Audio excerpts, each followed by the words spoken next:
आज की हमारी वीडियो उसी मूवी के ऊपर है जिसका फर्स्ट पार्ट हमने पहले ही अपने चैनल पर डाल दिया है। अगर आपने अभी तक वो मूवी नहीं देखी तो देख लो ताकि आपको ये और अच्छे से समझ आए। खैर, मैं आपको थोड़ा बता दूं कि इस मूवी में एक परिवार एक अनजान गांव में फंस जाते हैं जहां कुछ अजीब दिखने वाले लोग थे जो लोगों और जानवरों को मार के खाते थे। जिसमें उस परिवार के साथ क्या होता है वो बचते हैं या नहीं जानने के लिए पिछली वीडियोस जरूर देखें। खैर, मूवी आगे बढ़ती है। असल में यह कहानी उस जगह की है जिसे एरिया 51 कहा जाता है। ये वही इलाका है जहाँ पहले अमेरिका ने बहुत सारे परमाणु परीक्षण किए थे और इन्हीं टेस्ट्स के कारण इस इलाके में रेडिएशन बहुत ज्यादा फैल गया। अब उसी एरिया में कुछ साइंटिस्ट्स को रिसर्च के लिए भेजा गया है ताकि ये पता लगाया जा सके कि इतने सालों बाद वहाँ के हालात कैसे हैं। एक रिसर्चर माइन में मौजूद अपने एक साथी से संपर्क करता है जो नीचे जाकर जांच कर रहा था। वहाँ कुछ डमीज रखी हुई थीं जिन्हें देखकर वह बहुत ज्यादा डर जाता है। थोड़ी ही देर में उसका कांटेक्ट पूरी तरह टूट जाता है। इसलिए वो रिसर्चर पास के बेस में मौजूद रिसर्च मैनेजर से बात करता है, लेकिन वह भी कोई खास जानकारी नहीं दे पाता। तभी अचानक उसके सामने एक कैनिबल आ जाता है जो एक सांप को कच्चा ही खा रहा होता है। इस दृश्य को देखकर रिसर्चर बुरी तरह घबरा जाता है, लेकिन वह कैनिबल उसे कुछ नहीं कहता, सिर्फ इशारे से वहाँ से जाने को कहता है। रिसर्चर वहाँ से भागने ही वाला होता है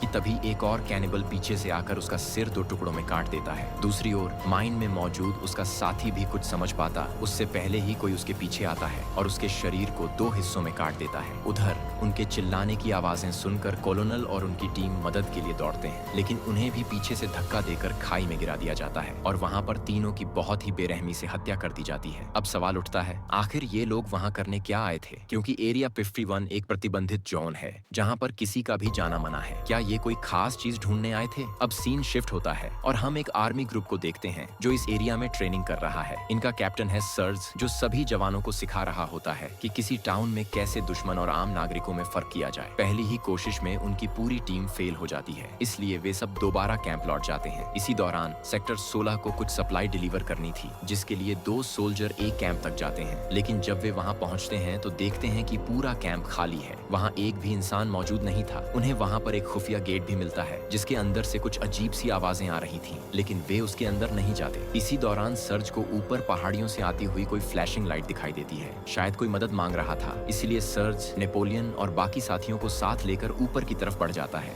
और अंबर और नेपोलियन को कैंप में छोड़ जाता है। अब सवाल ये है, क्या उन्हें ऊपर जाकर गलती हो रही है या फिर अंबर और नेपोलियन को अकेला छोड़ना एक बहुत बड़ी भूल साबित होने वाली है? उधर कैंप में इंतजार करते हुए नेपोलियन वॉशरूम चला जाता है, लेकिन वहाँ उसे बहुत अजीब महसूस होता है। तभी अचानक कोई हाथ उसे टॉयलेट सीट के नीचे से खींचने लगता है। वो घबराकर बाहर निकल आता है और चिल्लाने लगता है। अंबर फौरन उसके पास पहुंचती है और पूछती है कि क्या हुआ। नेपोलियन उसे उस टॉयलेट के पास ले